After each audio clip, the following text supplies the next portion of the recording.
प्रिय छात्र, education point BHG में आपका स्वागत है।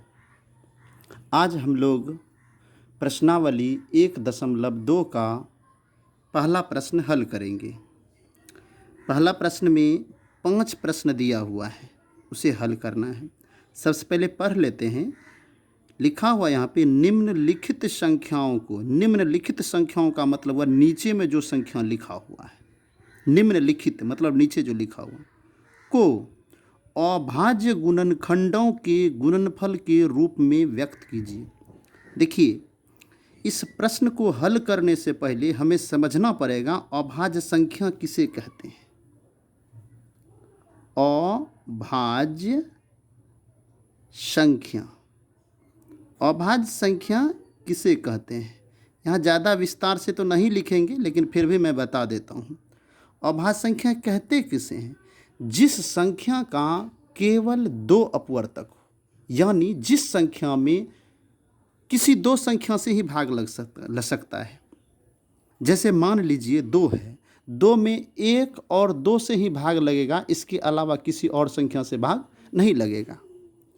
इसको दूसरे रूप में कह सकते हैं वह संख्या जिसमें 1 और स्वयं के अलावा किसी दूसरी संख्या से भाग नहीं लगे, उसे अभाज्य संख्या कहते हैं। जैसे 2, यानी अभाज्य संख्या, पहला अभाज्य संख्या जो है वो 2 है। 2 से अभाज्य संख्या शुरू होता है, 1 अभाज्य संख्या नहीं है, इस बात को ध्यान रखना है। 2 अभाज्य संख्या है।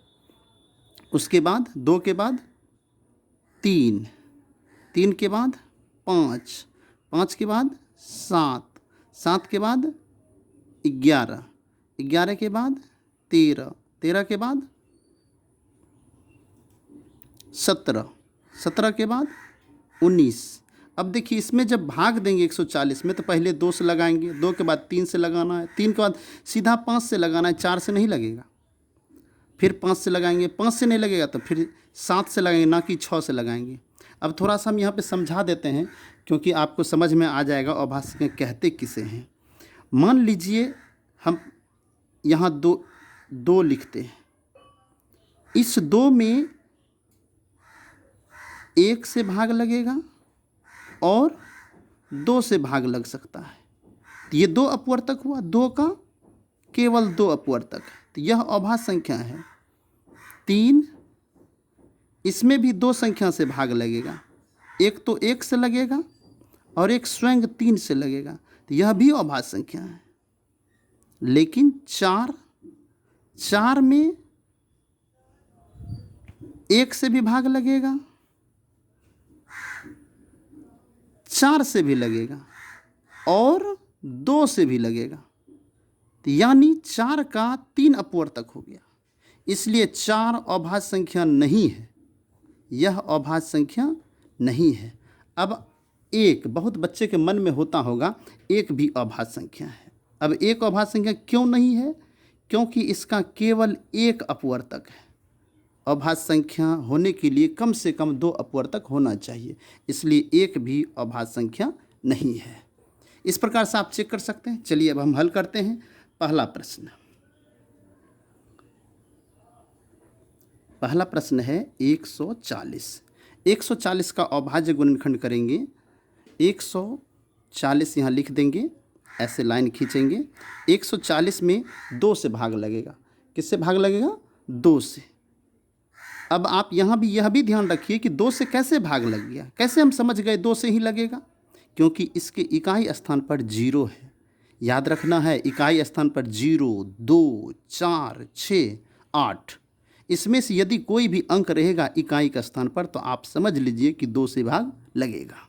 अब 2 सते 14, ये 70 हो गया। फिर आप 2 से भाग देंगे तो 35 हो जाएगा। फिर अब आप देखिए 2 से भाग दिए, 2 के बाद क्या आता है? 2 से इसमें भाग नहीं लगेगा, क्योंकि इकाई का स्थान पर 0, 2, 4, 6, 8 नहीं है। तो 2 के बाद 3 आता है, देख लीजिए। अब 3 से चेक करेंगे भाग लगेगा कि नहीं लगेगा। तब 5, 3 कितना होगा? 8। 8 में 3 से भाग नहीं लगता है, इसलिए 35 में भी 3 से भाग नहीं लगेगा, क्योंकि विभाज्यता के नियम में कह रहा है कि 3 से भाग तभी लगेगा जब इसके अंकों के योग में 3 से भाग लगेगा। इसलिए अब 3 के बाद क्या आता है? 5। 5 से भाग देंगे, 5 सते 35। गुणनखंड कंप्लीट हो गया। अब आप इसको यहाँ पे 7 से भाग देंगे तो 1 होगा। इस तरह से आप यहाँ पर 140 लिख लेंगे, यहाँ बराबर देंगे, इस साइड में जितना भी अंक है सबको लिख देंगे। 2 गुना 2 गुना 5 गुना 7। एक आप लिख भी सकते हैं, नहीं भी लिख सकते हैं। तो यहाँ देखिए 2 2 बार है गुना में, इस पर पावर 1 छुपा हुआ रहता है, इसलिए ये जो गुना में जब बेस समान होता है तो पावर आपस में जुट जाता है। ये हो गया 2 पर पावर 2 गुना 5 गुना 7। ये आंसर हो गया। ये 1 नंबर का कंप्लीट हो गया। अब इसी प्रकार से हम 2 नंबर का हल कर सकते हैं। 2 नंबर का क्या है प्रश्न? 156। हम 156 को हल करते हैं,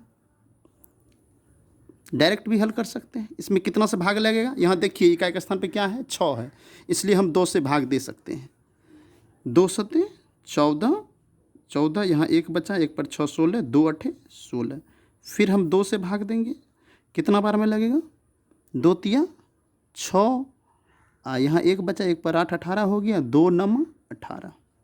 अब देखिए इसमें 2 से भाग नहीं लगेगा। क्यों नहीं लगेगा? क्योंकि इसके इकाई स्थान पे 0 2 4 6 8 नहीं है। तो क्या है? अब 3 से 2 के बाद 3 होता है अभाज्य संख्या। तो यहाँ पर 9 3 कितना हो गया? 12। 12 में 3 से भाग लगेगा, इसका मतलब 39 में भी 3 से भाग लग सकता है। 3 से 1 बार में 3 एकम 3, 3 तिया 9, 13 हो गया। अब 13 में 13 से भाग लगेगा, 1 बार में लगेगा। फिर इसको भी आप ऐसे लिख सकते हैं, यहाँ 156 बराबर 2 गुना 2 गुना 3 गुना 13। अब यहाँ भी देखिए 2 2 बार है, तो हम यहाँ पे लिख सकते हैं 2 स्क्वायर गुना 3 गुना 13। यह अभाज्य गुणनखंडों के गुणनफल के रूप में ये हो गया। 156 के बाद अब किसका आता है? 3825। तीसरा प्रश्न 3825। 3825 को हम हल कर लेते हैं। यहाँ देखिए इकाई के स्थान पर 5 है, इसका मतलब है कि 2 से भाग तो नहीं लगेगा। 3 से लगेगा कि नहीं लगेगा यह कैसे जानेंगे? तो हम पहले अंक को जोड़ेंगे। जोड़िए, 5 2 कितना हुआ? 7, 8 7 15, 15 3 18। 18 में 3 से भाग लगेगा या नहीं लगेगा? लग जाएगा। 3 6 18 होता है, इसका मतलब इसमें भी 3 से भाग लग सकता है, तो 3 से लगा देंगे। 3 एकम 3, देखिए 3 एकम 3 एक बार में लग गया। 8 में 3 से भाग देंगे तो कितना बार में लगेगा? 3 दूनी 6, 2 बार में लगा। यहाँ कितना बचा? जब 6 घटा देंगे तो यहाँ बचा 2 पर 2 22, 3 सते 21। यहाँ बच गया 1, 1 पर 5 15, 3 पचे 15। फिर 3 से लगेगा कि नहीं लगेगा? 7 5 12, 3 15, हाँ लग जाएगा। 3 से 3 चौके 12, यहाँ 7 है तो 3 दूनी 6, 3 पचे 15। अब आप देखिए इसमें 3 से भाग लगेगा कि नहीं लगेगा, कैसे जानेंगे? 5 2 7 4 11, 11 में 3 से भाग लगता है? नहीं लगता है, इसका मतलब है कि इसमें 3 से भाग नहीं लगेगा। तो 3 के बाद कौन सा अभाज्य संख्या आता है? 5 आता है, देख लीजिए। तो 5 से लगेगा, तो 5 से 5 अठे 40, 5 25। फिर 5 से लगाएंगे तो 5 एके 5, यहाँ बचा 3, 3 पर 5 35, 5 सते 35, 17 हो गया।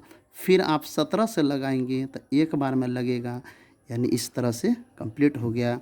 आप यहाँ लिख सकते हैं 3825 बराबर 3 गुना 3 गुना 5 गुना 5 गुना 17। ये कंप्लीट। एक बात आपको ध्यान रखना है, इस जितने भी अभाज्य संख्या इस गुणनखंड में, इस सब को आप यदि गुना करेंगे तो इतना ही पड़ेगा। एक और प्रश्न हल कर देते हैं। चौथा प्रश्न 5005। 5005 को आप हल करेंगे, तो 5005 को हल करेंगे तो 5005 में देखिए इकाई का स्थान पे क्या है? 5 है, तो 5 है तो 1 बार में लग जाएगा। फिर 0 0 1 हो गया। अब किससे लगेगा? 7 से लगेगा। 5 के बाद कौन सा अभाज्य संख्या आता है? 7 से। 7 से एक बार ट्राई करेंगे। 7 एकम 7, यहाँ बच गया 3, 7 चौका 28, 27 हाँ लग जाएगा।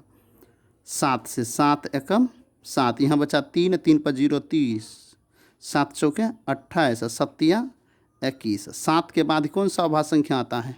11। 11 से भाग देंगे तो 13 होगा। अब आप देखिए यहाँ पे लिख सकते हैं 5005 बराबर 5 गुना 7 गुना 11 गुना 13। ये हो गया। इस तरह से 4 प्रश्न को मैं हल कर दिया हूँ।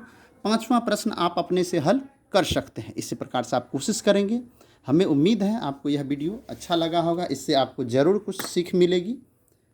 इसलिए आप इसको ध्यान से एक बार देख लीजिए, 1-2 बार आप बनाइए। नहीं समझ में आएगा या फिर आपको यदि 5 नंबर का प्रश्न हल नहीं होता है तो आप हमें कमेंट करके बताएं, हम उसे भी हल कर देंगे। धन्यवाद।